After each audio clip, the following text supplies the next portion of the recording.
Hello.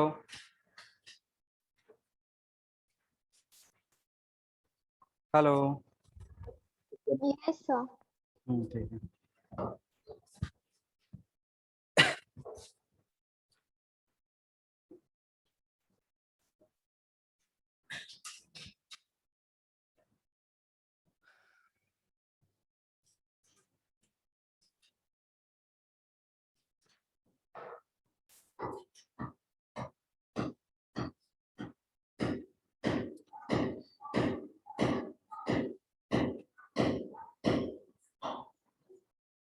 यहाँ भी बाजा बजने लगा।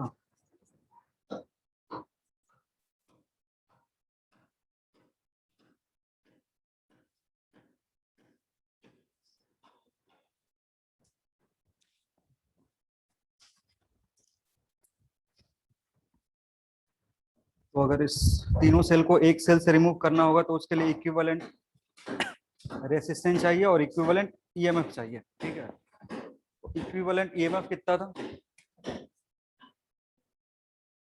इसको सिंगल से रिमूव करोगे तो लोड लगेगा। इस लोड के अक्रॉस जो करंट है वो आई ही फ्लो होगा, लेकिन सेल जो होगा वो सिंगल सेल होगा। इसके लिए ई इक्विवेलेंट और आर इक्विवेलेंट कैलकुलेट करना। ई इक्विवेलेंट होगा E1 plus E2 plus E3 and so on. R equivalent कितना होगा? R1 plus R2 plus R3 and so on.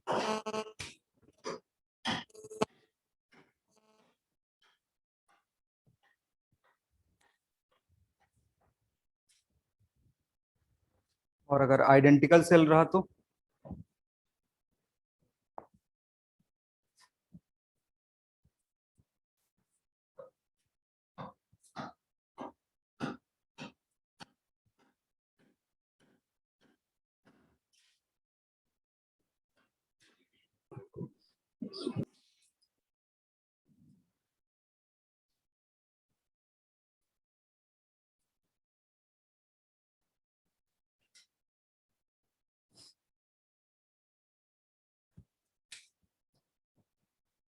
अगर सारे सेल का ईएमएफ और इंटरनल रेजिस्टेंस सेम है तो उस केस में सबको ऐड करोगे।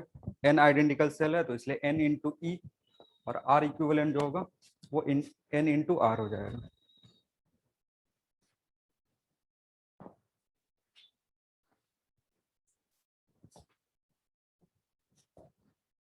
Second one parallel combination.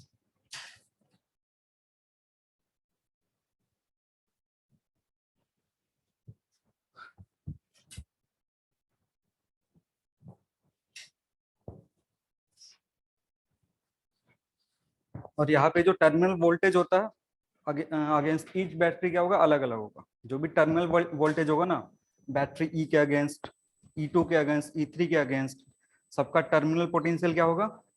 अलग अलग होगा। लेकिन करंट जो पास करेगा वो सारे बैटरी से सेम होगा। ठीक है ना, सीरीज का कैरेक्टर यही होता है कि जो उससे करंट पास करेगा वो क्या होगा? सेम होगा, और टर्मिनल वोल्टेज अलग अलग होगा। नेक्स्ट पैरेलल कॉम्बिनेशन है। तो पैरेलल कॉम्बिनेशन का क्या मतलब है कि टर्मिनल पोटेंशियल जो होगा ना वो सारे बैटरी का वो क्या होगा? सेम। बैटरी का टर्मिनल पोटेंशियल जो होगा वो क्या होगा? सेम होगा। तो उस केस को हम क्या बोलेंगे? Parallel combination. और इस केस में बैटरी के थ्रू जो करंट होता है वो डिफरेंट होता है।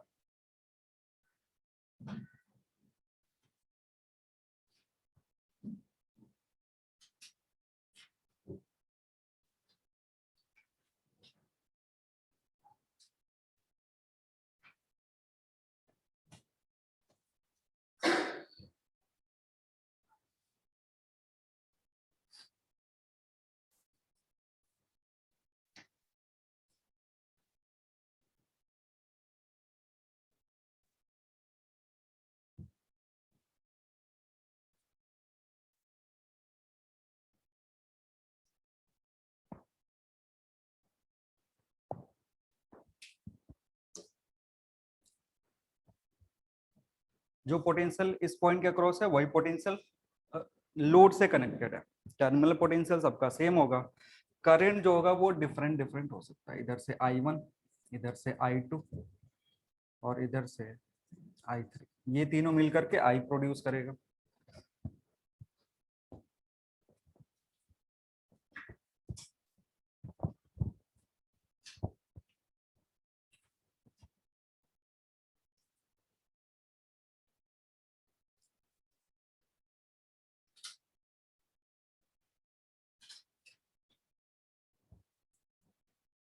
terminal potential will be same for all cells, that is V is equal to, पहले के लिए कैलकुलेट करोगे तो E1 माइनस I1 R1 ये बराबर होगा E2 माइनस I2 R2 के बराबर होगा E3 माइनस I3 R3।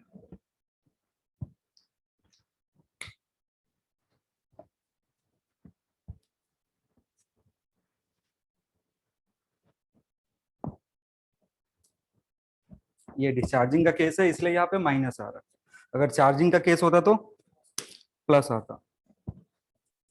और इसके लिए अगर इक्विवेलेंट बैटरी लाओगे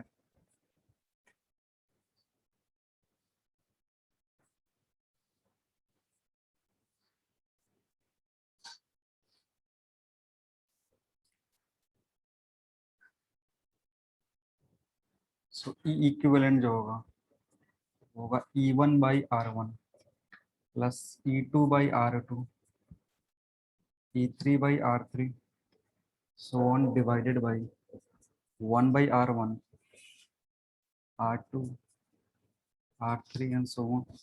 और अगर 1 by R इक्विवेलेंट यहाँ पे निकालोगे that will be 1 by R1 plus 1 by R2 plus 1 by R3 and so on। ये इक्विवेलेंट है और ये R इक्विवेलेंट है।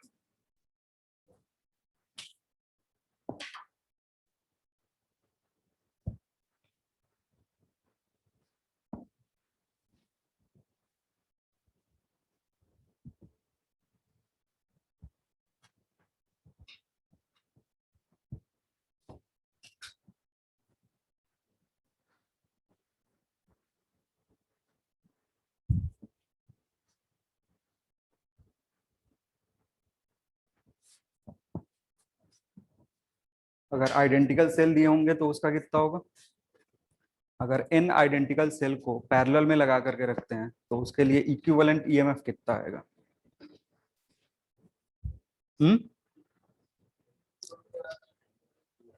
करो करो ट्राई करो, नोट में लिखो। For n identical cell, for n identical cell, for n identical sales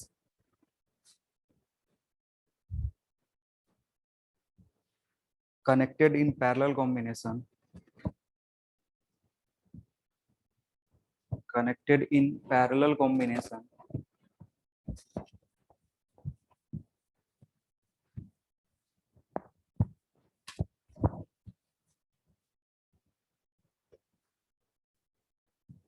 देखो लिखना मत, पहले समझ लो। आइडेंटिकल है तो सबका जो रेसिस्टेंस होगा ईएमएफ होगा वो क्या होगा, सेम हो जाएगा, ये सब सेम होगा ना। ठीक है, अब देखो यहां से क्या कॉमन कर सकते हो, यहां से E बाई आर कॉमन करोगे, n बैटरी है तो n ऊपर आ जाएगा। वैसे ही नीचे क्या कॉमन होगा, 1 बाई आर कॉमन होगा, फिर n सबको ऐड करेंगे तो n टाइम्स ऐड कर रहे हैं तो n इंटू 1 बाई आर, और इधर भी कितना टाइम्स ऐड कर रहे हैं, n टाइम्स ऐड कर रहे हैं तो n और n चला जाएगा, r और r चला जाएगा, यानी E इक्विवेलेंट जो होगा वो कितने के बराबर होगा, किसी एक सेल के ईएमएफ के बराबर होगा। ठीक है, जब आइडेंटिकल बैटरीज पैरेलल में कनेक्टेड होती हैं तो उनका जो ईएमएफ होगा वो किसी एक सेल के ईएमएफ के बराबर होता है, तो लिख लेना E equivalent is equal to EMF of any one cell.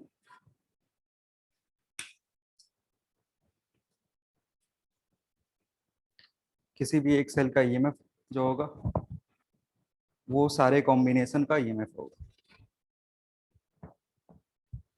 तो आइडेंटिकल होगा, पैरेलल कॉम्बिनेशन होगा, ज्यादा सोचने का नहीं है, किसी एक बैटरी का ईएमएफ ले लो, वही इक्विवेलेंट ईएमएफ हो जाएगा। आर इक्विवेलेंट कितना होगा,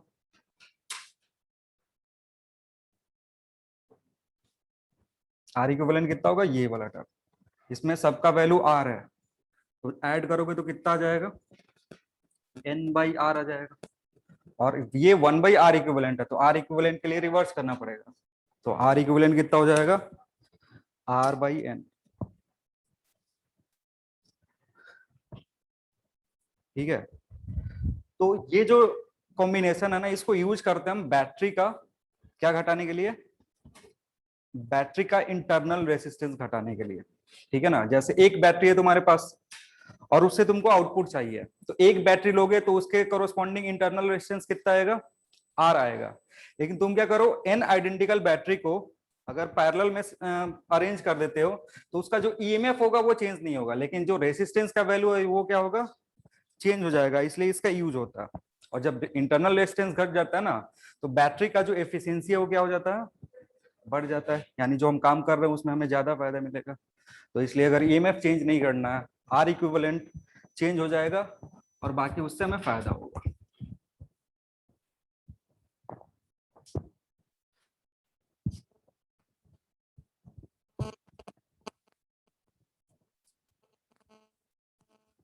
और नोट में एक और चीज लिख देना उसी में, और E equivalent formula put EMF of cell, EMF of cells with proper sign.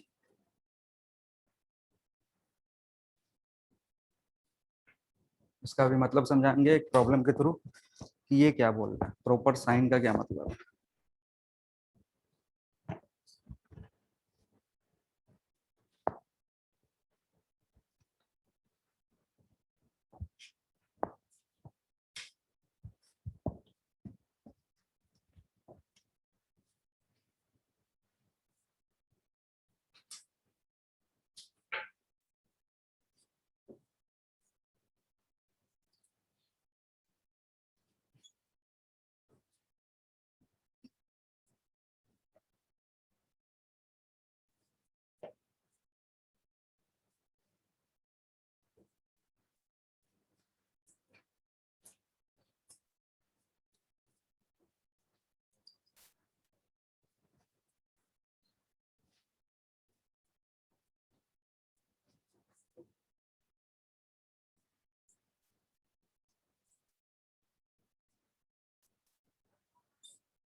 करा किसी ने,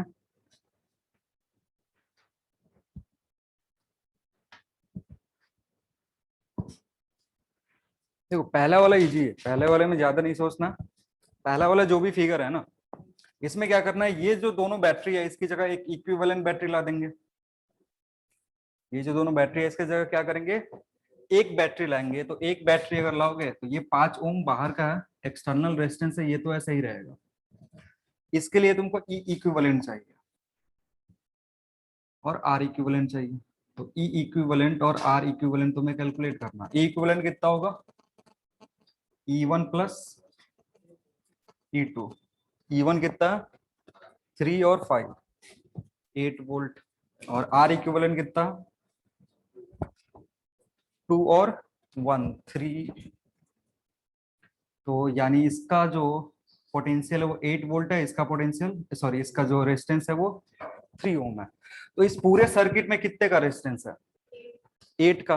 और इस सर्किट में पोटेंशियल कितना है? तो यानी यहां से जो करंट जाएगा वो कितना जाएगा? 1 एम्पियर। बस काम खत्म। सर्किट का जो टोटल रेसिस्टेंस है बैटरी को लेकर के और एक्सटर्नल लोड को लेकर के वो कितना है? 8 ओम है।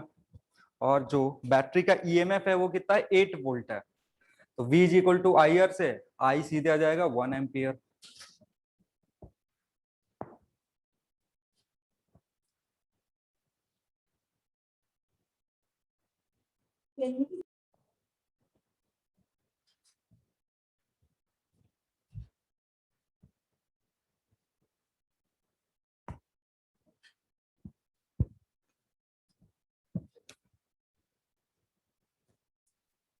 सोचना कि इसमें दूसरे वाले को कैसे कैलकुलेट करेंगे?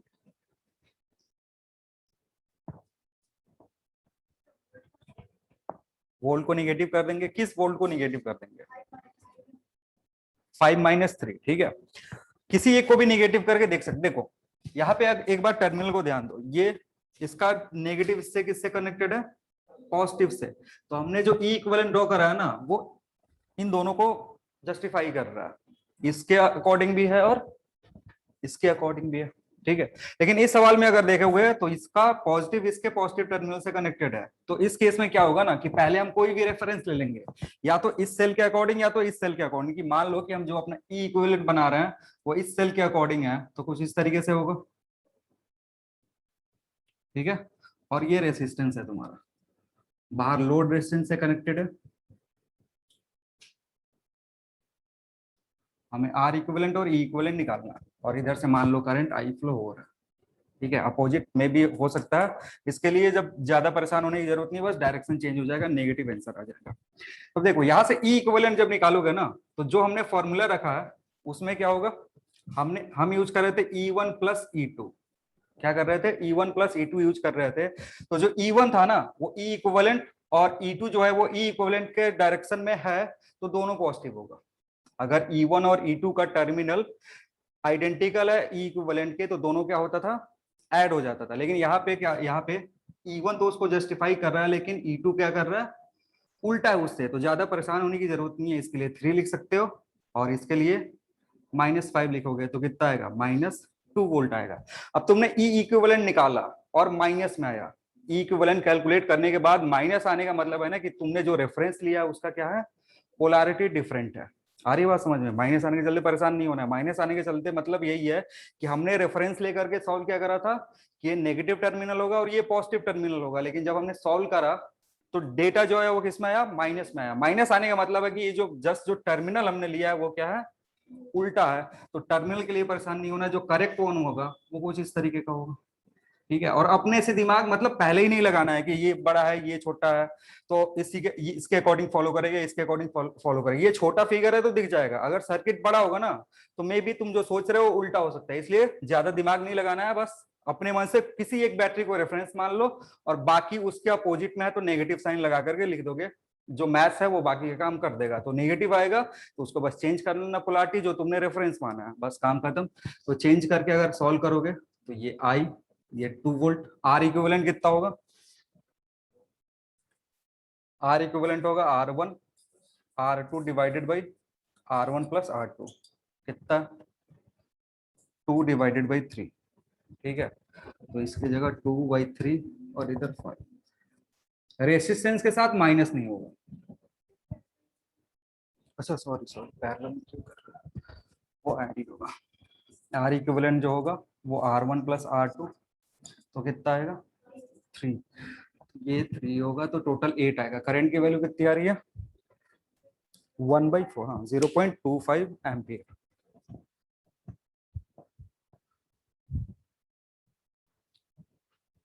सिमिलर केस फॉलो करेंगे पैरेलल में भी। ये नेगेटिव में आ रहा था इसलिए रिवर्स करके लिखा हुआ। -2 वोल्ट अभी इक्विवेलेंट है, इसको चेंज करोगे तो अब 2 वोल्ट हो जाएगा इजीली। टर्मिनल चेंज कर दो फिर कोई दिक्कत नहीं उसमें।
सर सुनाई नहीं दे रहा।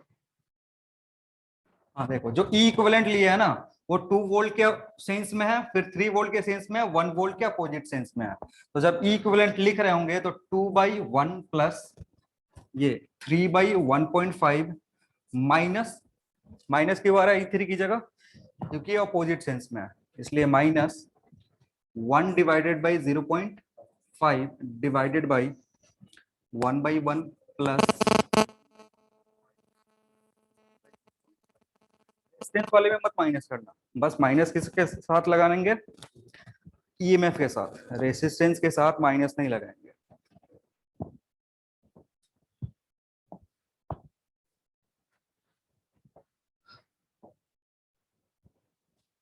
इसको सिंप्लीफाई करोगे तो ई इक्विवेलेंट कितना आएगा,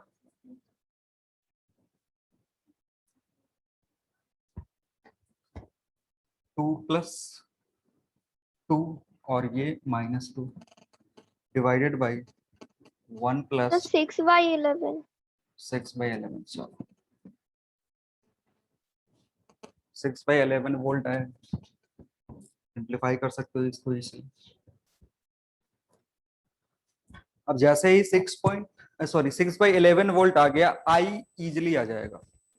आई जो है, अगर ये पॉजिटिव आया तो इसका मतलब क्या है कि हमने जो सेंस लिया वो क्या है, करेक्ट है, ठीक है ना। मतलब जो इफेक्टिव पोटेंशियल आएगा यहाँ से, उसका इधर हायर पोटेंशियल होगा और दूसरे साइड लोअर पोटेंशियल होता। अगर ये माइनस साइन आता तो फिर बैटरी किसको फॉलो करता, इस वाले को फॉलो करता। प्लस आने का मतलब है कि ये सही टर्मिनल लिया था, ये भी सही टर्मिनल लिया था, इसको फॉलो नहीं कर रहा, ठीक है। अब आई कितना है, आर इक्विवेलेंट निकाले हो, आर इक्विवेलेंट भी निकाल लो। आर इक्विवेलेंट कितना आ रहा है, सर 11/3। 11/3। सो यहां से जो टोटल ईएमएफ है वो हो जाएगा, सॉरी टोटल जो आर है पूरे सर्किट का आर हो जाएगा 5 + 11/3, दैट इज 26/3। तो यहाँ से V is equal to IR use करोगे, E की जगह 6/11, I इंटू 26/3,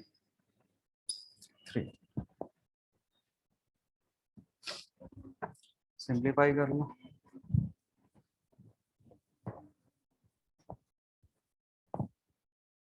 सो I1 जो I जो होगा that will be 18 divided by 11 into 26। R की वैल्यू उल्टा आ रहा है, अच्छा 3/11 वो चेक कर लो जिसने भी ये बोला है।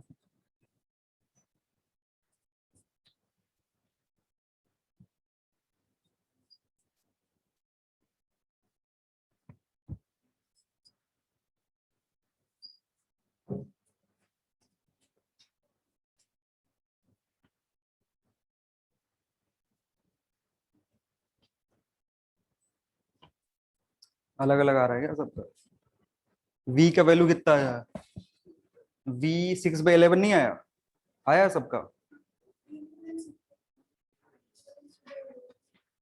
R का वैल्यू 3/11 किसका, पूरे इक्विवेलेंट का या बस इस बैटरी का, इस बैटरी का 3/11 आएगा, और बाहर में 5 कनेक्टेड है ना, तो ये भी 5 होगा, इसके साथ ये सीरीज में, इसलिए 5 + 3/11। तो टोटल जो टोटल जो रेसिस्टेंस होगा पूरे सर्किट में वो कितना होगा, 58/11। अब again V = IR formula use करोगे तो I का जो वैल्यू होगा वो होगा समथिंग 6/58।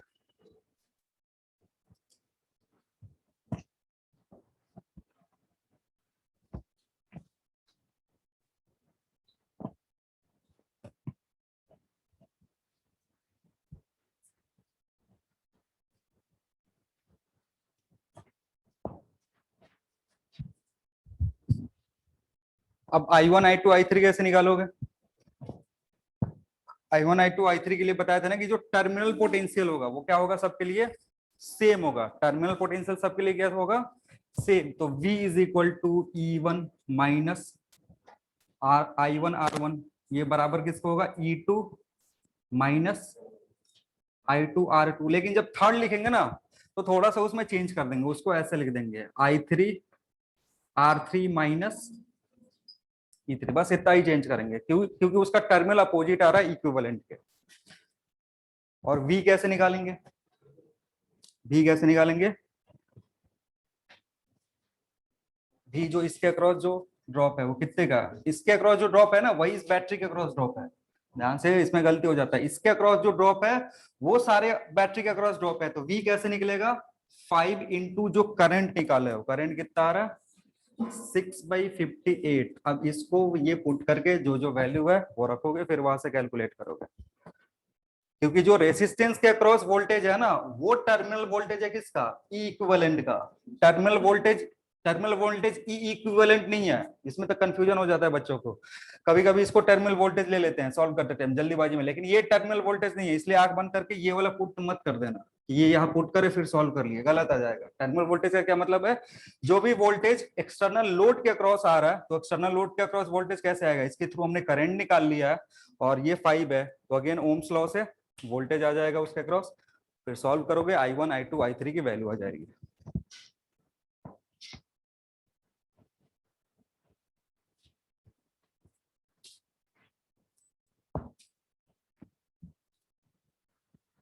और अगर इसको रिवर्स करके नहीं लिखोगे, एक बार और सुन लो थोड़ा सा, अगर इसको रिवर्स करके नहीं लिखोगे तो करंट नेगेटिव आएगा। इसको जब चेंज करके नहीं लिखोगे ना ऐसे, अगर तुमने E3 माइनस I3 R3 लिख दिया तो करंट का जो वैल्यू आएगा वो क्या आएगा? नेगेटिव आएगा। मतलब जो करंट है ना, हमने डायरेक्शन बाहर की तरफ लिया था, वो किसकी तरफ होगा? अंदर की तरफ होगा, बस इतना ही चेंज होगा। मैथमेटिक्स का साइन अगर नेगेटिव आ रहा है तो उसका मतलब है जो भी हम कंसीडर कर रहे हैं वो उल्टा कंसीडर कर रहे हैं।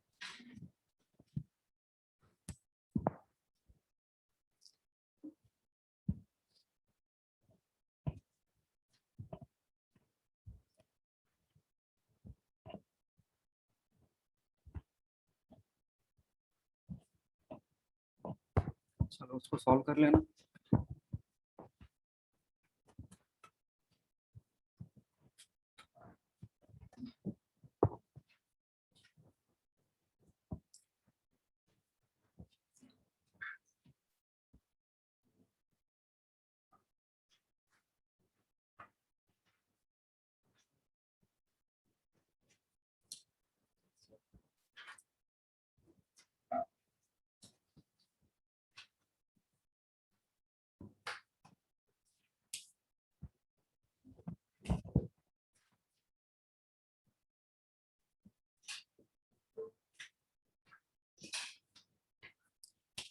फर्स्ट लॉ को जंक्शन लॉ भी बोलते हैं।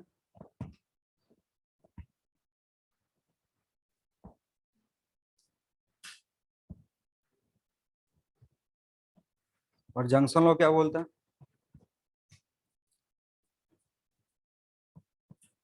Algebraic sum of current at a given junction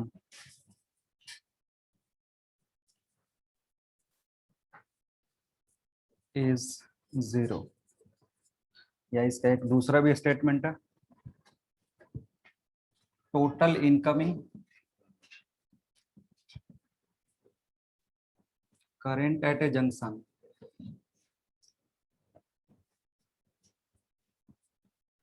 is equal to total outgoing current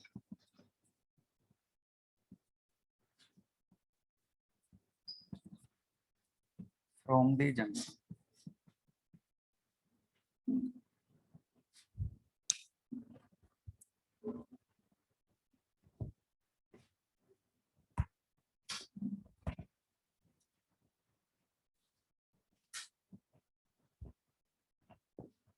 algebraic sum करने का मतलब होता है कि हम साइन का प्रॉपर ध्यान देंगे। साइन कहने का मतलब है कि अगर इनकमिंग करंट है उसको पॉजिटिव लेंगे, आउटगोइंग करंट है तो उसको नेगेटिव लेंगे।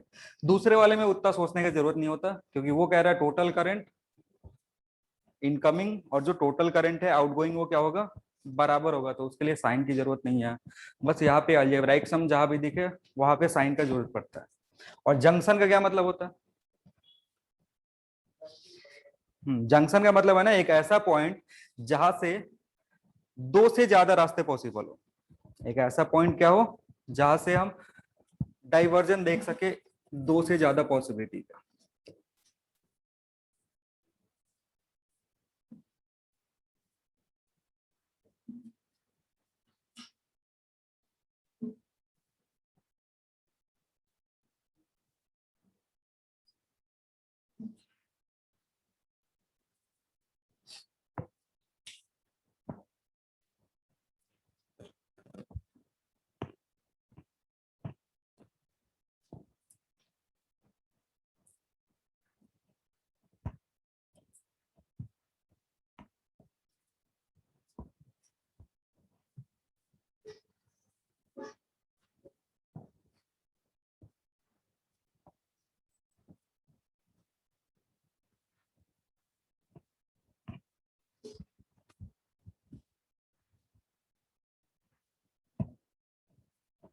अब देखो जो पहला स्टेटमेंट था उसमें क्या बोल रहा था, टोटल इनकमिंग करंट और टोटल आउटगोइंग करंट का सम क्या होना चाहिए, जीरो होना चाहिए। Algebraic sum of current at given junction zero होता है। तो देखो इसमें क्या करेंगे, जो भी इनकमिंग करंट है उसको पॉजिटिव के साथ लिखेंगे। ये इनकमिंग है, ये भी क्या है इनकमिंग, और ये भी इनकमिंग है।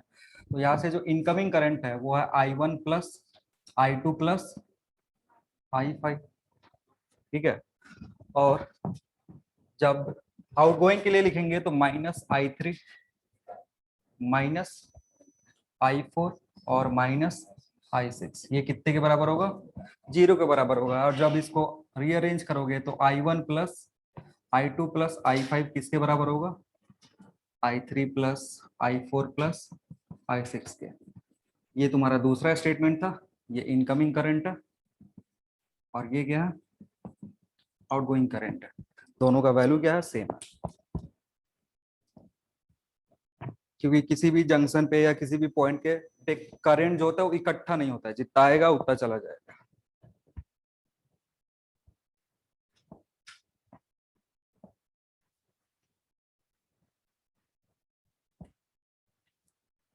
इसको यूज करते हैं सर्किट में वोल्टेज किसी भी दो पॉइंट के बीच में निकालने के, या किसी बड़े से सर्किट में किसी ब्रांच के थ्रू करंट निकालना होता है उसके लिए।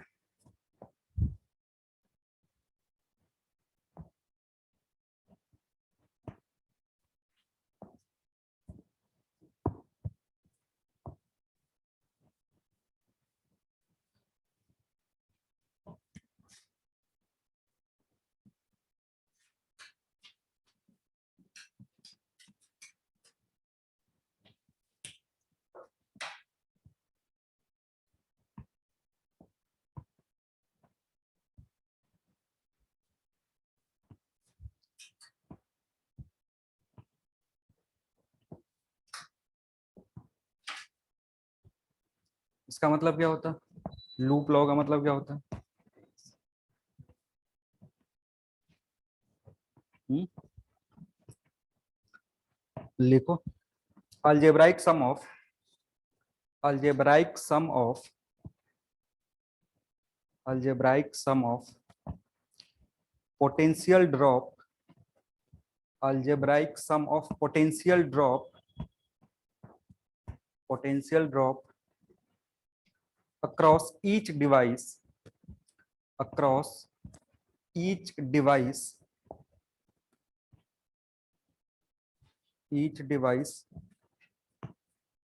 in a closed loop in a closed loop in a closed loop is equal to zero is equal to zero।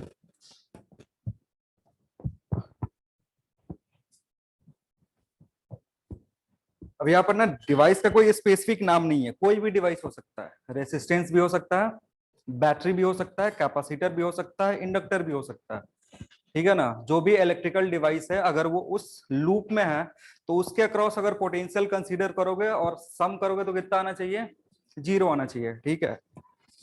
जैसे ये एक बैटरी है,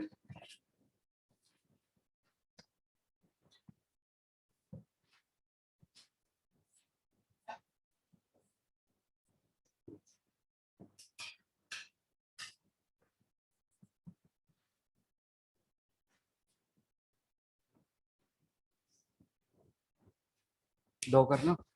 ये किसी एक बड़े से सर्किट का पार्ट भी हो सकता, हमें बस लूप पे कंसीडर करना है, लूप क्लोज होना चाहिए। ये डॉट देने का मतलब है ना, ये किसी बड़े से सर्किट का क्या होगा, पार्ट भी हो सकता है।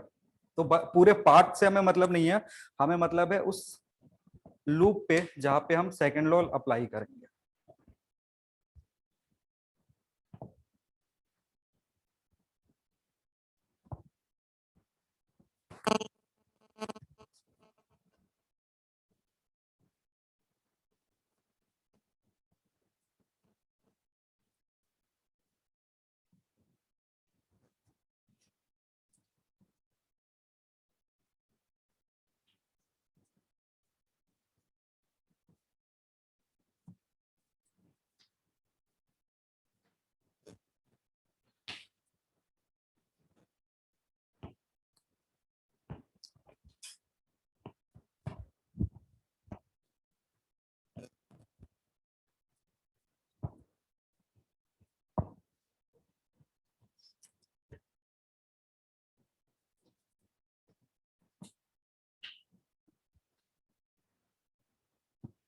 V1 plus V2 plus V3 plus V4 कितना होना चाहिए, 0 होना चाहिए।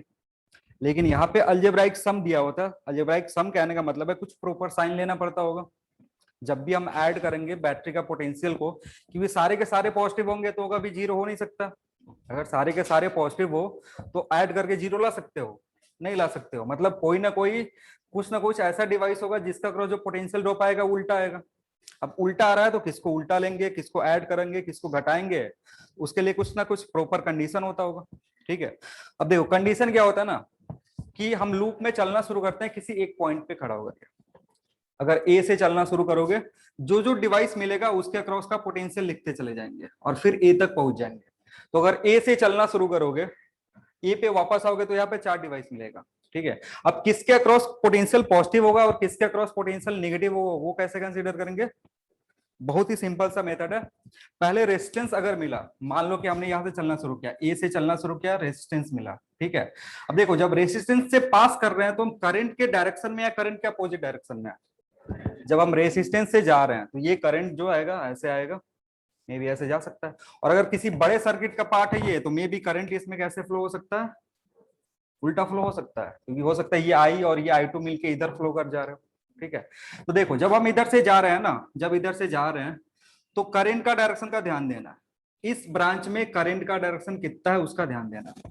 ठीक है, तो अगर ए से चलना शुरू कर रहे हो, ए से चलना शुरू कर रहे हो, चलो करंट भी बदल लेते हैं, इधर I2 कर दो, इसको ऐसे ही रहना। तो देखो अगर इधर से जा रहे हो जा रहे हो जा रहे हो, तुमको क्या मिला, रेसिस्टेंस मिला। अब रेसिस्टेंस के पास खड़ा होकर देखना है कि हम करंट के डायरेक्शन में चल रहे हैं या करंट के अपोजिट डायरेक्शन में चल रहे हैं। तो जब हम करंट के डायरेक्शन में चल रहे होते हैं तो इसके अक्रॉस जो ड्रॉप होता है उसको पॉजिटिव लेते हैं।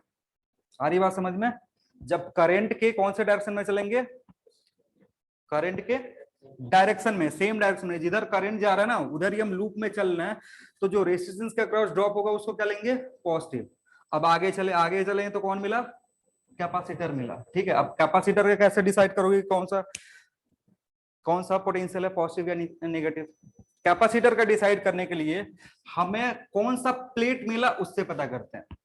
ठीक है ना, मान लो हम चलते गए ये मिला पॉजिटिव क्यू और इधर मिला नेगेटिव क्यू, तो हमें क्या करना है ना, चलते चलते जाना है और कौन सा प्लेट देखना है जो मिला और उस पे कौन सा साइन है चार्ज का। ठीक है, करंट का डायरेक्शन इससे यहाँ पे मतलब नहीं रहता, यहाँ किससे मतलब रहता है, कौन सा चार्ज मिला। ठीक है, अब यहाँ पे कौन सा चार्ज मिला, प्लस, मैंने यहाँ प्लस दिया हुआ, तो अगर प्लस चार्ज मिला तो इसके अक्रॉस जो ड्रॉप होगा वो भी क्या होगा, पॉजिटिव होगा।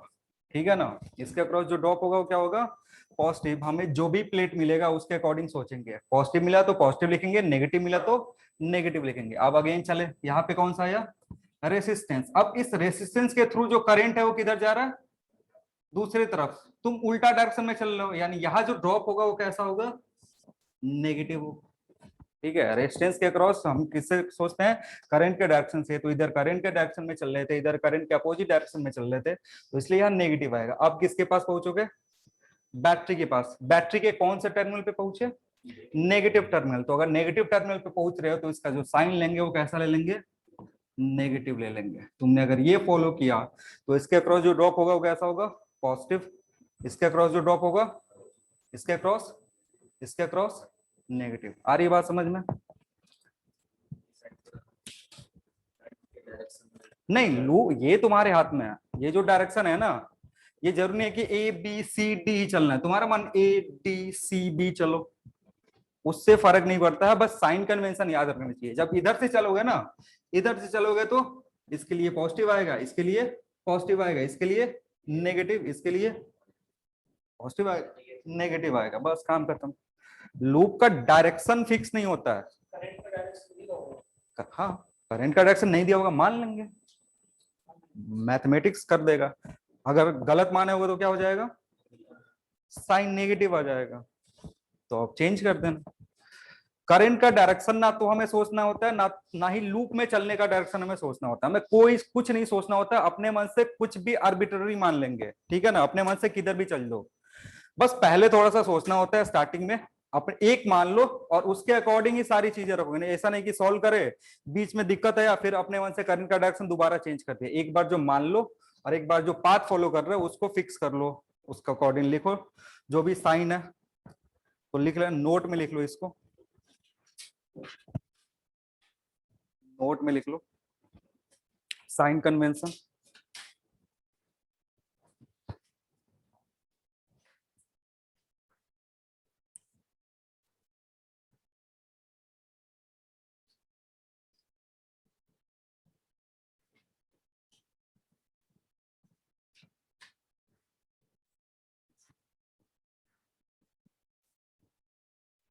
Drop across resistor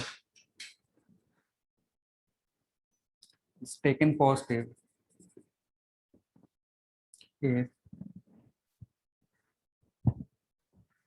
if we move in the direction of current at resistor, direction of current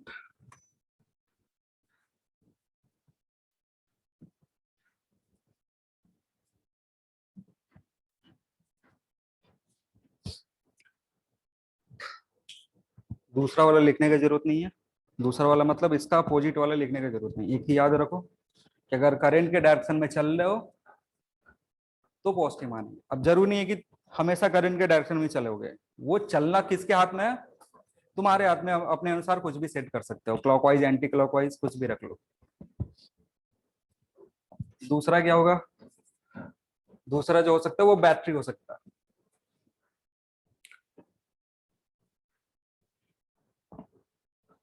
अब बैटरी का कैसे डिसाइड करते हैं, बैटरी का डिसाइड करते हैं हम कौन से टर्मिनल पे पहुंचे, तो जिस टर्मिनल पे पहुंचते हैं वो साइन रख देते हैं। तो लिखना potential drop across battery, potential drop across battery is decided by terminal, decided by the terminal where we reach first, decided by terminal where we reach first, where we reach first, reach जिसके पास पहले पहुंचोगे उसका रखेंगे। जैसे यहाँ पे हमने इधर से अगर ऐसे चलना शुरू करा था तो सबसे पहले कौन मिलेगा, नेगेटिव मिलेगा, फिर उसके बाद पॉजिटिव मिला था। नेगेटिव मिला, चुपचाप यहाँ क्या लिख देंगे, नेगेटिव लिख लेंगे। अगर उल्टा चलते तो कौन सा मिलता, पॉजिटिव, तो फिर पॉजिटिव लिख देते हैं, ठीक है ना। उसमें नीचे that is if we encounter positive terminal, if we encounter positive terminal, drop will be taken positive,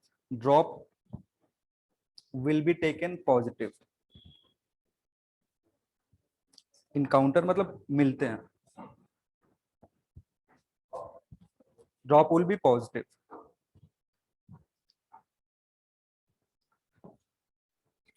और थर्ड कौन सा डिवाइस होगा, थर्ड डिवाइस हो सकता है तुम्हारा कैपेसिटर, ठीक है।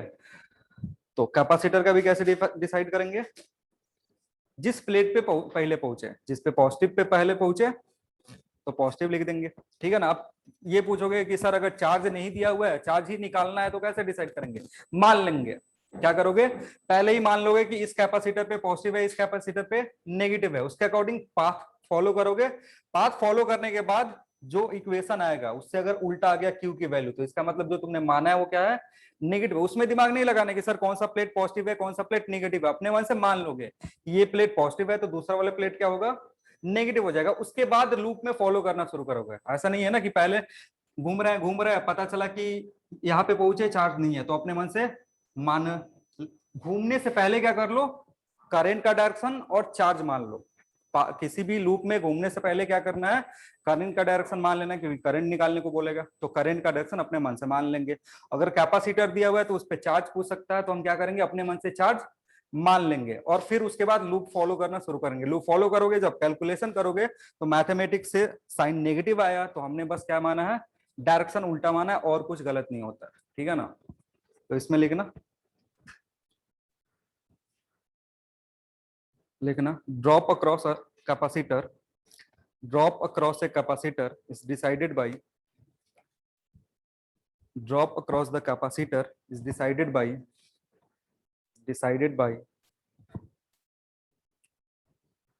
is decided by nature of charge, nature of charge, nature of charge on the plate, on the plate, on the plate where we reach first, where we reach first,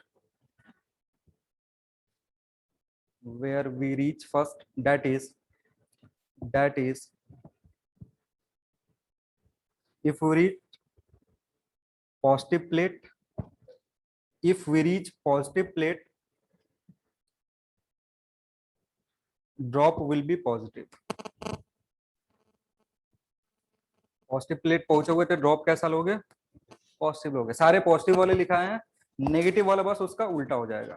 ठीक है ना। अगर करंट के उल्टा direction में चल रहे हो रेजिस्टेंस के क्रॉस, तो उसके उस पे जो ड्रॉप होगा वो कैसा होगा, नेगेटिव होगा। अगर चलना शुरू करें बैटरी के नेगेटिव टर्मिनल पे पहुंचे तो ड्रॉप कैसा लेंगे, नेगेटिव लेंगे। अगर चलना शुरू कर रहे हैं कैपेसिटर के नेगेटिव प्लेट पे पहुंचे तो ड्रॉप कैसा लेंगे, नेगेटिव लेंगे। ठीक है ना।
इसमें लिखना find current through each branch, find current through each branch for the given circuit, find current through each branch for the given circuit।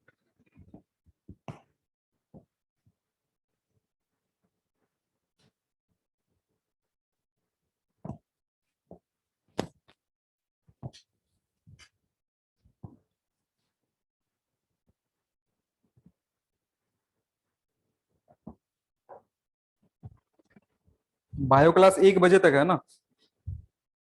हाँ, बायो है आज। हाँ तो 1 बजे तक है, तो 15-20 मिनट डाउट पूछ सकते हो अगर होगा किसी के पास डाउट तो, क्योंकि नेक्स्ट वीक पूरा ऑफ होगा फिजिक्स। नेक्स्ट वीक फिजिक्स से छुटकारा है, तो मजे करना। हाँ फिजिक्स पूरा ऑफ होगा, मतलब होली के बाद 2 केमिस्ट्री और बायोलॉजी चलेगा, लेकिन फिजिक्स नहीं चलेगा। फिजिक्स के लिए अब सीधे नेक्स्ट टू नेक्स्ट वीक का इंतजार करना, तो एकदम बंद ही मत कर देना, पीछे वाला जो छूटा है वो रिवाइज कर देना, 1 वीक फायदा मिलेगा तुम लोग। ऐसा नहीं तो मास्टर नहीं है, हम भी फिजिक्स कॉपी वॉपी फेंक करके पढ़े हुए हैं। हाँ हाँ, चलो देखो इसको कैसे सॉल्व करोगे। ये तो पता ही नहीं चल रहा है पैरेलल में माने सीरीज में माने। तो ऐसा जब डायग्राम होता है तो इसके लिए किसके पास जाते हैं? किरचॉफ के पास जाते हैं, ठीक है ना, किरचॉफ से कुछ बता सकता है। अब देखो, कभी भी किरचॉफ लॉ जो होता है ना, वो अलग अलग, मतलब जो दोनों जो लॉ रहेगा वो सर्किट में यूज करना पड़ेगा। दोनों जो लॉ है, फर्स्ट लॉ और सेकंड लॉ, क्योंकि जंक्शन तो होगा सर्किट में, तो जंक्शन है तो उसके लिए हम क्या यूज करेंगे? Junction law. लूप होगा तो उसके लिए लूप लॉ। दोनों पैरेलल में साथ साथ चलते हैं। अब देखो, हमारा काम क्या होता है, हम अपने मन से कुछ भी करंट का डायरेक्शन मान लेते हैं।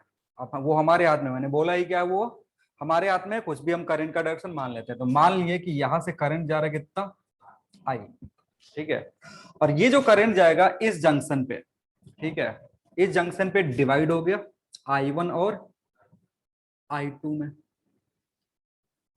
देखो, तो अब इसको लिखने का तरीका होता है, या तो कोई इक्वेशन के फॉर्म में लिख सकते हैं I1 प्लस I2, ये किसके चलते लिख रहे हैं? From first law. और नहीं तो कभी कभी क्या करता ना, कोई कोई जो सॉल्व करता है इसको ऐसे लिखता है I माइनस I1। ऐसा क्यों लिख रहे हैं? यही यूज कर रहे हैं, ठीक है ना। ये जो स्प्लिट करके हम लिख रहे हैं ना, एक्चुअली में हम इसको कौन सा लॉ यूज कर रहे हैं? फर्स्ट लॉ यूज कर रहे हैं। तो या तो इक्वेशन के फॉर्म में लिखो, नहीं तो थोड़ा सा काम आसान करने के लिए सर्किट में किस तरीके से लिख दो, इस फॉर्म में लिख दो। तो अगर सर्किट में ही ऐसा लिख दोगे ना, तो इस इक्वेशन का जरूरत नहीं पड़ेगा। तो ऐसा फील क्या होता है ना कि फर्स्ट लॉ का जरूरत नहीं पड़ता, लेकिन फर्स्ट लॉ का जरूरत पड़ा, ये लिखने के लिए हमने किसका यूज करा? फर्स्ट लॉ का यूज करा। तो ये ऐसे मान सकते हो। अब ये दोनों फिर मिल करके यहां से कितना आएगा? आई बार है। अननोन कितने हैं यहाँ पे? अननोन, अरे कितने अननोन है? अरे 2 अननोन है, एक और ये 2। अगर तुम एक तीसरा अननोन मानते, मान लो ये I3 मानते हैं, सॉरी I2 मानते, I2 मानते तो 3 अननोन हो जाता। 3 अननोन के लिए ये एक इक्वेशन यूज करना पड़ता, ठीक है ना। और इस इक्वेशन को एक कम करने के लिए हमने यहाँ पे यूज कर लिया सीधे इसको, क्या? I माइनस I1, दोनों सेम चीज है, तो परेशान होने का जरूरत नहीं है। अब 2 अननोन है, तो 2 अननोन को सॉल्व करने के लिए कम से कम क्या जरूरत पड़ेगा? 2 इक्वेशन का जरूरत पड़ेगा, ठीक है ना। 2 इक्वेशन मतलब तुमको कितने लूप चाहिए? 2 इंडिपेंडेंट लूप चाहिए। आ रही बात समझ में?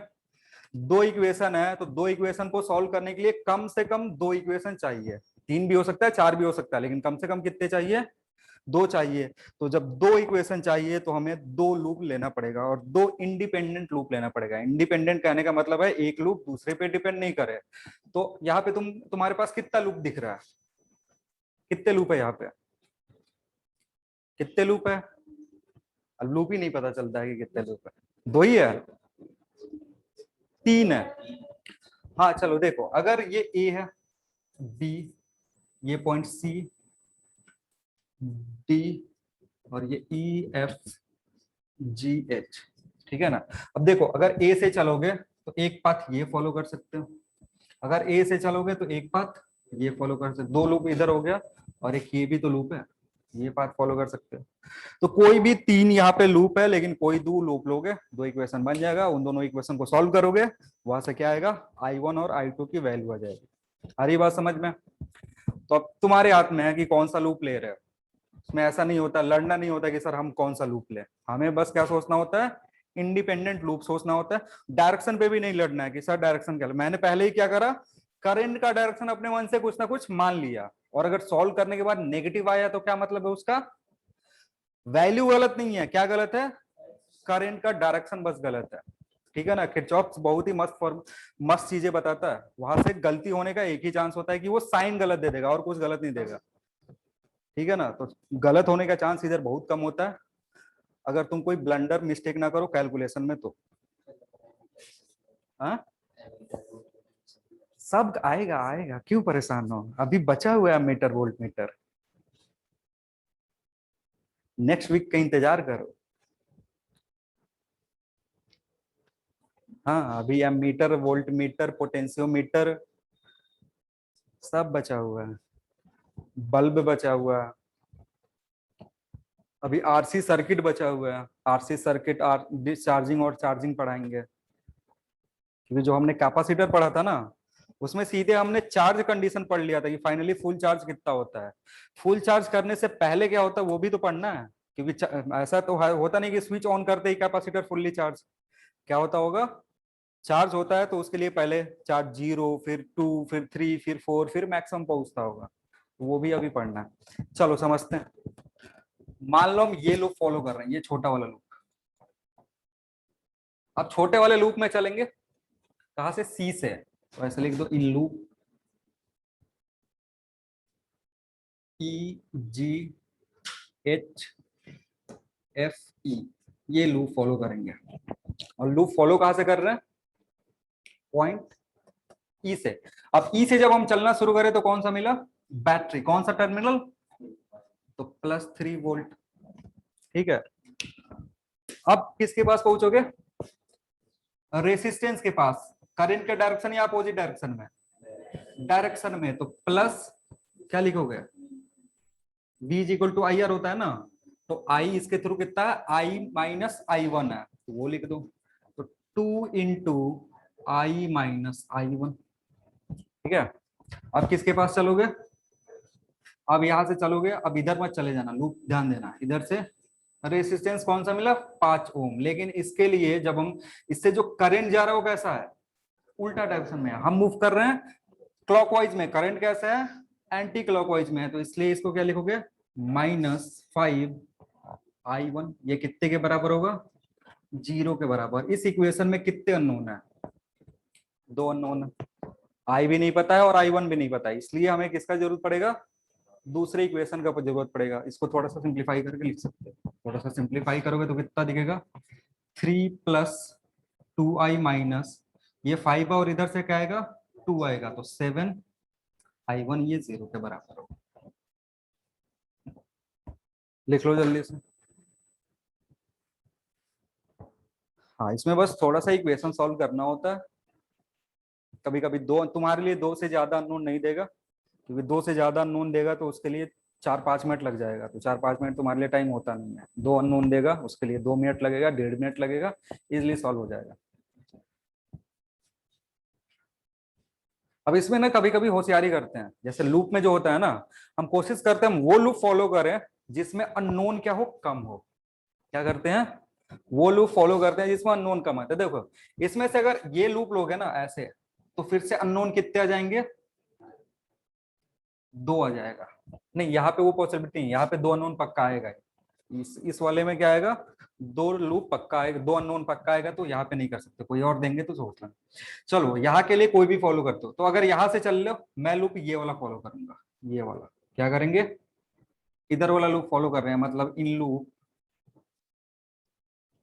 A B C D और ABCD, ऐसे तो पता ही नहीं चलेगा, ABCFHDA, तो ये अगर लूप फॉलो कर रहे हैं, ए से स्टार्ट कर रहे हैं, ए से स्टार्ट करोगे, करंट के डायरेक्शन में चल रहे हो, अपोजिट डायरेक्शन में, ये करंट ऐसे आ रहा है, तो करंट के कौन से डायरेक्शन में हो, उसी डायरेक्शन में हो, तो 2 × क्या लिखोगे, I। अब रेजिस्टेंस के पास किसके पास पहुंचे, बैटरी के पास, बैटरी का पोटेंशियल -5, यहां से चले फिर क्या मिलेगा, 5 ओम मिलेगा, और कुछ तो है नहीं ना इसके पहले और इसके बाद में, तो 5 ओम मिलेगा, करंट के डायरेक्शन में हो तो +5I1, ये तुम्हारा कौन सा इक्वेशन है, 0 होगा, ये दूसरा इक्वेशन है। अब 2 अननोन है, 2 इक्वेशन है, I1 और I2 की वैल्यू आ जाएगी, और अगर I आ गया, I1 आ गया, तो इस ब्रांच से कितना करंट जाएगा वो भी आ जाएगा। ऐसे छोटे छोटे लूप आएंगे, परेशान नहीं होना, तुम्हारे लिए सिंपल सिंपल लूप आएगा, अगर किरचॉफ से प्रॉब्लम आता भी है, तो आता तो नहीं है किरचॉफ से, लेकिन अगर आएगा भी तो सिंपल सा लूप होगा, कुछ गलती ना करो साइन लेने में तो एकदम सही आंसर आता है यहाँ से।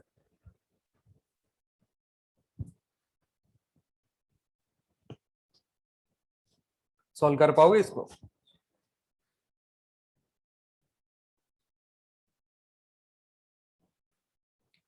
-3 सॉरी।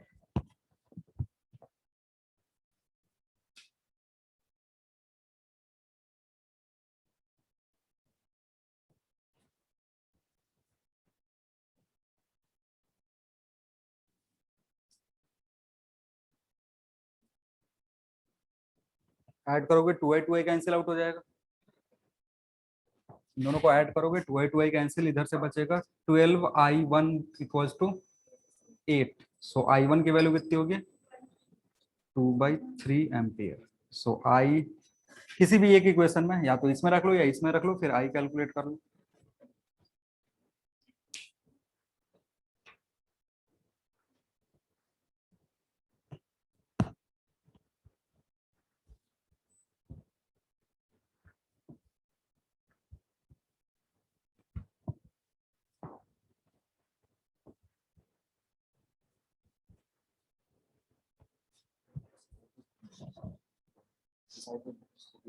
किस, हाँ इसमें रख दो या ऊपर वाले इक्वेशन में रख दो। जैसे i की वैल्यू कैलकुलेट करा ना, तो इसमें उठा करके रख दोगे। i1 कैलकुलेट करें, i1, ये i1 है, तो अगर i1 कैलकुलेट करो तो इसमें उठा के पुट कर दोगे ना, तो बस i बचेगा यहाँ पे, तो सिंप्लीफाई कर दो तो i क्या 5/6 8/6 5 5/6 एम्पियर माइनस आ रहा। देख लो एक बार देख लो, माइनस आने का मतलब है साइन बस उल्टा हो जाएगा। देख लो एक बार फिर से चेक कर लो, जिसका माइनस में आ रहा है या जिसका प्लस में आ रहा है वो भी एक बार चेक कर सकते हैं। किसी इक्वेशन में या तो यहाँ पुट कर दो या तो यहाँ पुट कर दो। यहाँ पुट कर रहे हैं तो 2i-5 प्लस i1 निकाला था कितना, तो ये हो जाएगा 10/3 इक्वल्स टू 0 होगा, और यहाँ से 2i होगा 15 5/3, सो i हो जाएगा 5/6। ये इधर से नेगेटिव होगा, 15 प्लस 10 -5/3 आएगा, उस साइड जाकर के +5/3, 2 जाकर के उधर डिवाइड कर देगा, तो 5/6। ठीक है, तो घबराना नहीं है, किरचॉफ से कुछ नहीं है, किरचॉफ लो। सवाल बहुत ही इजी आएगा अगर आएगा तुम्हारे लिए। कोई ऐसा बेकार सा फिगर नहीं दे देगा या बेकार सा सर्किट नहीं देगा जो तुमसे ना हो पाए, ठीक है ना। और ध्यान रखना अननोन भी तुम्हारे लिए कितना होगा, 2 ही होगा। जैसे इस टाइप का सर्किट होगा, 2 अननोन होगा, इजिली सॉल्व कर सकते हो। क्योंकि 3 दे देगा तो फिर कितने इक्वेशन पढ़ेंगे, 3 इक्वेशन, और 3 इक्वेशन मुझे सॉल्व करने में 5 मिनट लगेंगे, तुमको कितना लगेगा, फिर पूरा पेपर खत्म। हाँ, जो तुम्हारा है ना नीट वाले, नीट में थोड़ा लिमिटेशन है क्वेश्चन सेट करने का, तो जेई मेंस एडवांस वालों को रुला सकता है किरचॉफ लॉ से, लेकिन तुम्हारे लिए कुछ नहीं कर सकता। कभी कभी क्या होता है कि डायग्राम अजीब सा देता है, लेकिन सॉल्व करना उसको बहुत ही इजी होता है। डायग्राम अजीब दे देगा, ठीक है ना, डायग्राम से नहीं डरना है, लेकिन उसको सॉल्व करना क्या होगा, बहुत ही इजी होगा। देखते हैं उस टाइप का अगर कोई प्रॉब्लम है। कितना टाइम बचा है, 3-4 मिनट बचा है ना।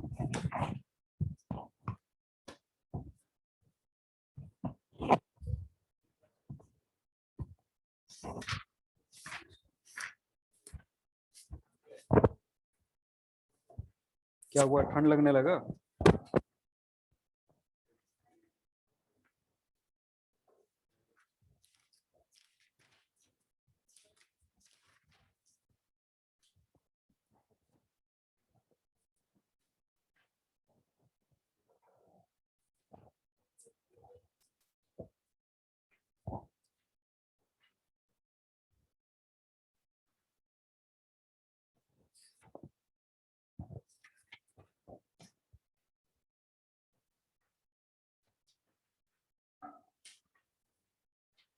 लिखना find current through all resistors, find current through all resistor, find current through all resistors, all resistors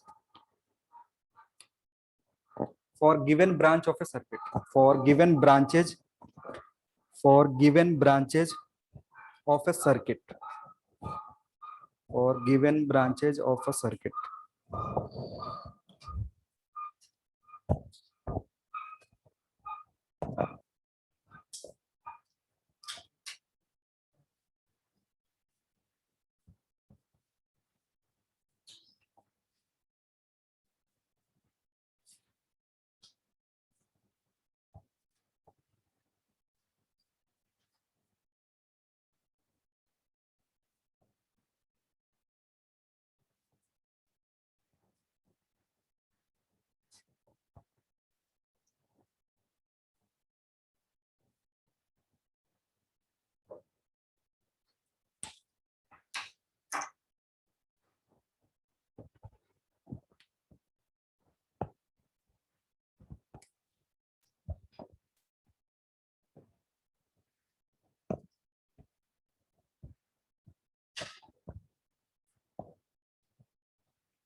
sir वो 5 ओम के पास कौन सा वोल्ट है?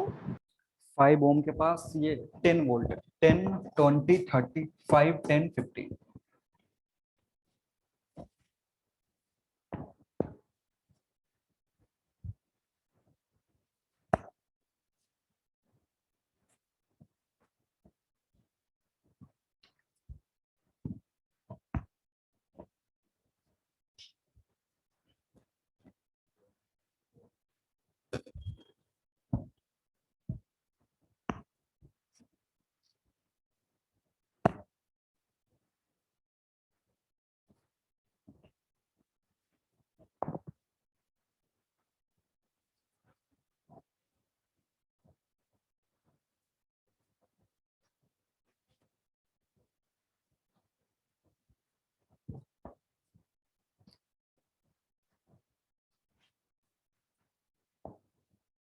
अननोन कितने हैं यहाँ पे?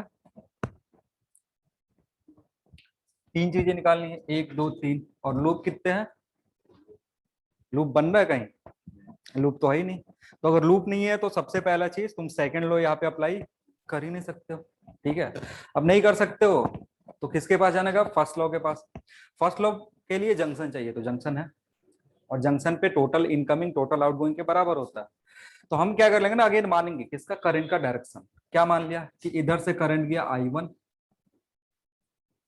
इधर से करंट गया I2, और इधर से करंट गया I3। अब उसमें दिमाग नहीं खपाना है सर कौन सा I2 I3 बाहर जाएगा, कौन सा अंतर रहेगा, फिर वो कौन कर देगा? मैथमेटिक्स अपना काम कर देगा। तुम्हें क्या करना है, अपने मन से आर्बिट्रेरी कोई भी डायरेक्शन मान लो। ऐसा नहीं है कि सोचने लगे सर अच्छा I1 और I2 आएगा क्योंकि इधर का वोल्टेज ज्यादा है, इधर से जाएगा। नहीं सोचना है, तुमको क्या मान लेना है? I1 I2 I3 सबका सब कहा जा रहा है? जंक्शन के अंदर जा रहा है। तो अगर जंक्शन के अंदर जाएगा तो I1 plus I2 plus I3 कितना होगा? 0। ठीक है ना? डायरेक्शन पे कभी दिमाग नहीं लगाना है, डायरेक्शन पे वेस्ट ही नहीं करना है टाइम। डायरेक्शन अपने मन से क्या करो, कोई भी मान लो। क्यों करोगे? कर दो उसी को बाहर, I2 को ही बाहर क्यों करोगे? I1 को बाहर क्यों नहीं करे? नहीं नहीं, ठीक है, उसमें गलत नहीं होगा, तुम करोगे ना तो हल्का सा ज्यादा दिमाग लगाना पड़ेगा। अगर तुम कर रहे हो तो क्या कर रहे हो? थोड़ा सा एक्स्ट्रा दिमाग लगाना पड़ेगा, और दिमाग लगाने का मतलब है थोड़ा सा और ज्यादा टाइम वेस्ट। तो इसलिए दिमाग मत लगाओ, या तो तीनों को अंदर ले लो या तीनों को बाहर ले लो। वो कौन कंसीडर कर लेगा? मैथमेटिक्स अपना देख लेगा, उसके लिए I1 I2 I3 के साइन निगेटिव आ जाएगा, सारा काम सही है। अब देखो ये तो तुम यहां से तुम्हारा एक इक्वेशन निकल गया। अब दूसरा इक्वेशन कैसे निकालेंगे? दूसरा इक्वेशन निकालने के लिए मान लेंगे ये जो जंक्शन है ना, इसका पोटेंशियल कितना है? भी है। इस जंक्शन का कुछ तो पोटेंशियल होगा ना, तब तो करंट ऐसे फ्लो हो रहा है। अगर यहाँ का पोटेंशियल नहीं होता तो करंट फ्लो नहीं होता। तो मान लो कि यहाँ का पोटेंशियल कितना है? भी है। अब देखो I1 अगर कैलकुलेट करो, समझना यहाँ पे क्या है। I1 कैलकुलेट कर रहे हो, और I1 का जो डायरेक्शन है वो किधर से है? 10 वोल्ट से भी की तरफ। 10 वोल्ट से किधर? V की तरफ, तो I1 जब लिखोगे ना तो I1 लिखेंगे 10 माइनस V बाई R5। आ रही बात समझ में? जब भी ऐसा लिखना होगा ना तो किससे पूछेंगे? करंट के डायरेक्शन से। करंट के टेल की तरफ जो वोल्टेज होगा वो हायर वोल्टेज है, तब तो करंट इधर से फ्लो होके जा रहा है ना। तुमने अगर ऐसा लिया है तो तुमने क्या माना? इसको हायर माना है। रिजल्ट जो भी है उससे मतलब नहीं है, रिजल्ट में भी उल्टा हो सकता है, साइन आ जाएगा नेगेटिव। लेकिन तुम्हें नहीं दिमाग लगाना है कि सर ये 10 वोल्ट है, मे बी करंट इधर आ रहा होगा, नहीं लगाना है दिमाग। बस ऐसे ही मान लो कि अगर करंट इधर फ्लो हो रहा है, ये क्या होगा? पॉजिटिव होगा। ये मतलब हायर टर्मिनल है तो ये 10 वोल्ट होगा, और इधर करंट जा रहा है इधर, मतलब ये लोअर टर्मिनल पे है, तो क्या लिखेंगे? 10 माइनस वी। वैसे ही I2 कैसे लिखोगे? I2 कितना होगा? I2 के लिए जो करंट है वो किधर से आ रहा है? 30 वोल्ट से, यानी 30 हाइयर पोटेंशियल, तो 30 लोअर पोटेंशियल पे कौन है? Divided by 15। वैसे ही I3 कितना होगा? I3 20 किस पे है? हाइयर पोटेंशियल पे, 20 माइनस क्या? V divided by 10। सबको उठा करके यहाँ रख दो। तो जब इन सबको उठा करके यहाँ रखोगे ना तो क्या मिलेगा तुमको? एक अननोन मिलेगा। कौन सा? भी मिलेगा। जैसे ही एक अननोन मिलेगा, क्योंकि I1 निकालने के लिए अब तुमको क्या चाहिए? इस V की वैल्यू चाहिए। I2 निकालने के लिए क्या चाहिए? V की वैल्यू। I3 निकालने के लिए V की वैल्यू चाहिए। और इन सबको उठा करके यहाँ रखोगे तो कौन मिल जाएगा? V इजिली मिल जाएगा। तो यहां से आएगा 2 minus V by 5 plus 2 minus V by 10 plus 2 minus V by 15, 0 के बराबर।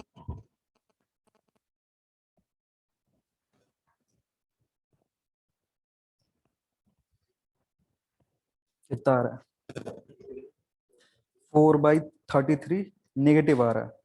किसके लिए? मतलब कौन सा I2 तुमने माना? अच्छा, देखते हैं। चलो, अगर यहाँ से कैलकुलेट करोगे तो कितना आएगा? इसको सिंप्लीफाई करना। इसको ऐसे लिख सकते हो 1/5, कॉमन करोगे तो V plus V/2 plus V/3, ये किसके बराबर हो जाएगा? 2 to 6। So V plus V/2 plus V/3 हो जाएगा 30 के बराबर। बस इसको सिंप्लीफाई करना। इसको सिंप्लीफाई करते ही वोल्टेज आ जाएगा 60 आ रहा है। 6 plus 3 plus 2 V equals to 6 into 30।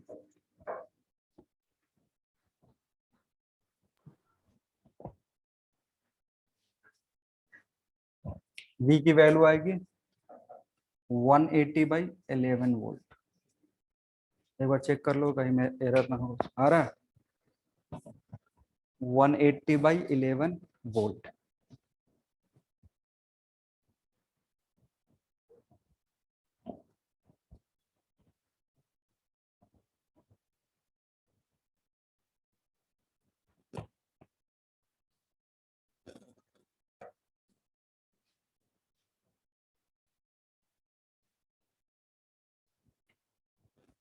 तो अब इसको यहाँ पुट करके सिंप्लीफाई करना।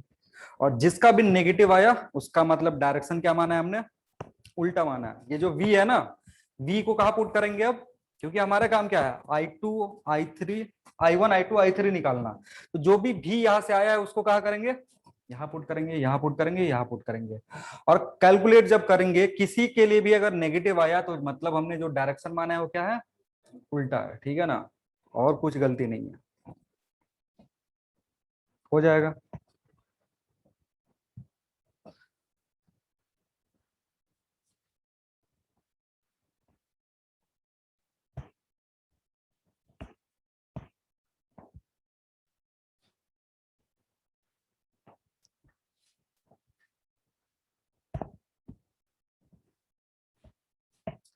तो कई कई का अगर पोटेंशियल भी नहीं पता है तो हम अपने मान से उसका कुछ पोटेंशियल मान लेते हैं, फिर उसको कैलकुलेट करेंगे और फिर वहां से करंट निकाल सकते हैं। जो माने हुई चीजें होती है, जो अननोन होती है, वो हमें कैलकुलेट करना होता है। कैलकुलेट करने के बस दो ही तरीके हैं, या तो किरचॉफ्स लॉ यूज होगा फर्स्ट, या फिर सेकंड, या फिर कंबाइंड फॉर्म में भी यूज हो सकता है। क्या हो गया? अच्छा, कुछ उल्टा कर दिए थे।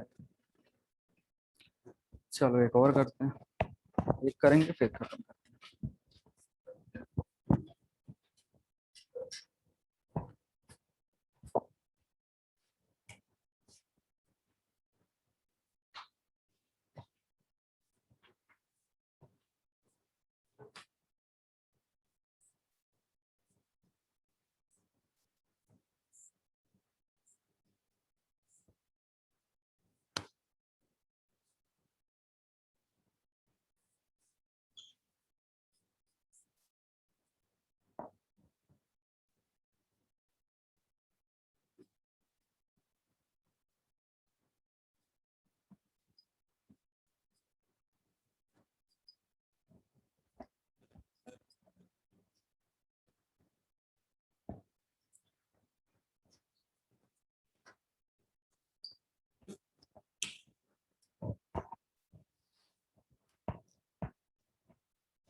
इसमें भी वही काम है, find current through each branch, find current through each branch. तुमसे जो सवाल पूछेगा उसमें ईच ब्रांच में नहीं पूछेगा, किसी एक रेसिस्टर के अक्रॉस पूछ लेगा।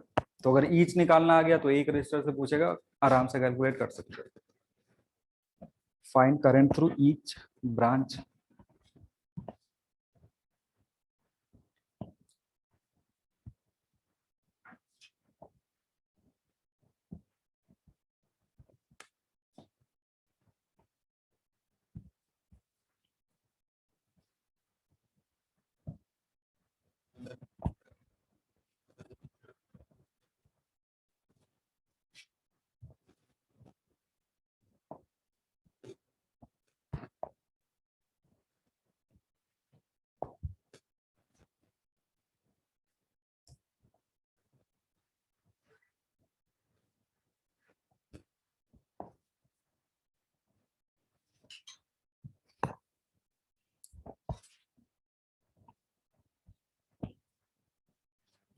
चलो जल्दी से इसको बता दूं। देखो इसमें क्या है ना, कि अगर लूप लॉ से सॉल्व करने जाओगे फिर से ये हेक्टिक हो जाएगा, क्योंकि अगर लूप लॉ से करोगे बहुत ज्यादा लूप बन रहे हैं, अननोन भी बहुत ज्यादा हैं, इसके थ्रू करंट, इसके थ्रू करंट, इसके थ्रू करंट और इसके थ्रू करंट, इसके थ्रू करंट। कितना अननोन है, 1 2 3 4 5, कितने लूप चाहिए, 5 लूप, 5 इक्वेशन, फिर 5 तो सॉल्व कर नहीं पाओगे, क्योंकि 2 करने में मुश्किल होता है, 5 तो फिर एग्जाम में ही लेट जाओगे। तो इसको करने कोई तो अगर सवाल ले रहा है तुम्हारे लिए है, नीट के लिए पूछ सकता है, ठीक है, तो कुछ ना कुछ इजी मेथड होगा जिससे इसको कैलकुलेट कर सके 2 से 2.5 मिनट 1.5 मिनट में। तो इसमें क्या होता है ना, इसका भी एक टेक्निक है कि अगर ध्यान से देखोगे ना, तो ये जो सारे पॉइंट है ना, जो 1 2 3 4 5 दिख रही है, एक्चुअल में 5 पॉइंट नहीं है, कितने पॉइंट है, एक ही पॉइंट है। तो ये सारे पांचों पॉइंट एक पॉइंट है, ये सारे पांचों पॉइंट एक पॉइंट है। तो इन दोनों का तुम पोटेंशियल खुद से मान सकते हो।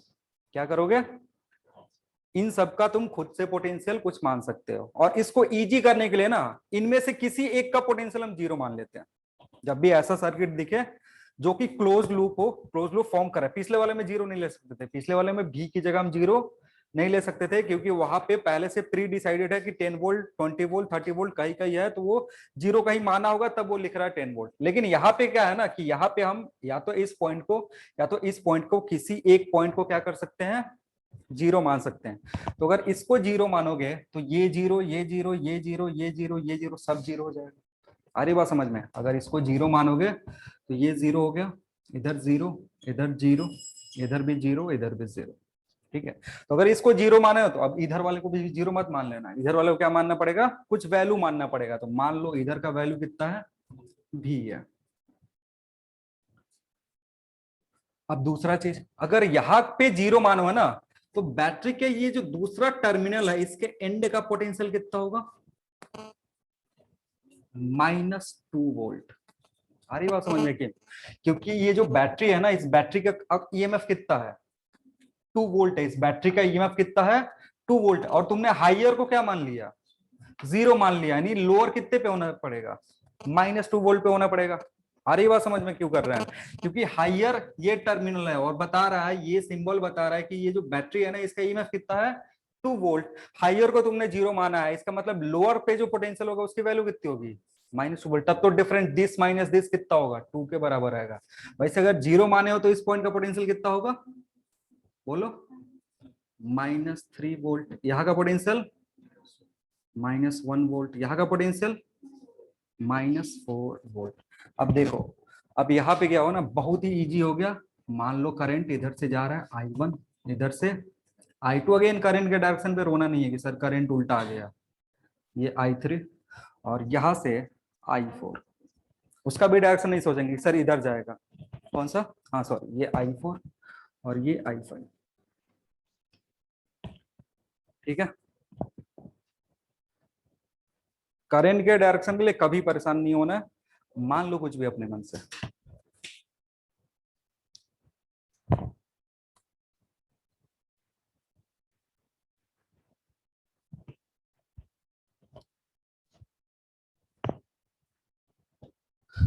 और जब ये डायरेक्शन तुम्हारे पास होगा तो यहाँ से लिख सकते हो I1 plus I2 plus I3 plus I4 plus I5 कितने के बराबर होना चाहिए, 0 के बराबर होगा। और जब ये 0 के बराबर है तो यहाँ का पोटेंशियल यह V है।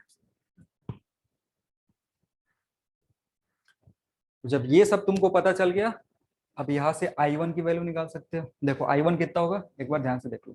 I1 हमने क्या माना है, इधर से करंट इधर जा रहा है, यानी 2 वोल्ट माइनस V। क्या क्या क्या, देखो रेजिस्टेंस के जस्ट पहले पोटेंशियल कितना है, जस्ट बाद में कितना है, V है। तो जब I1 कैलकुलेट करेगा ना, तो I1 की जगह क्या लिखेंगे, I1 हाइयर से, मतलब करंट का डायरेक्शन देखेंगे, करंट के जो टेल पे है वो पहले आता है, तो -2 माइनस V डिवाइडेड बाई उसका उसका रेजिस्टेंस कितना है 2। I2 ऐसे ही लिखोगे तो कितना आएगा, -3 माइनस V बाई I4 कितना आएगा, -1 minus V divided by 1। I3 sorry, I4 कितना आएगा, -4 minus V divided by I5। बताओ I4, फिर I5 के लिए किधर जाएंगे, I5 के लिए इसके दूसरे वाले टर्मिनल कितना है, दूसरा वाला इधर वाला टर्मिनल, हाँ तो बस खत्म, -V बाई, सबको उठाकर कहाँ रखोगे, 10 है तो 10 कर दो। इन सबको उठाकर कहाँ रखोगे, इस पे रखोगे। जैसे इस पे रखोगे कौन अननोन है, V V V V V, सब जगह से V की वैल्यू आ गई। और जैसे ही V की वैल्यू आ गई, I1 I2 I3 पता चल जाएगा। क्लियर, चलो तो इतना ही, आज खत्म करते हैं। समझ में आ रहा है ना क्या कर रहे हैं,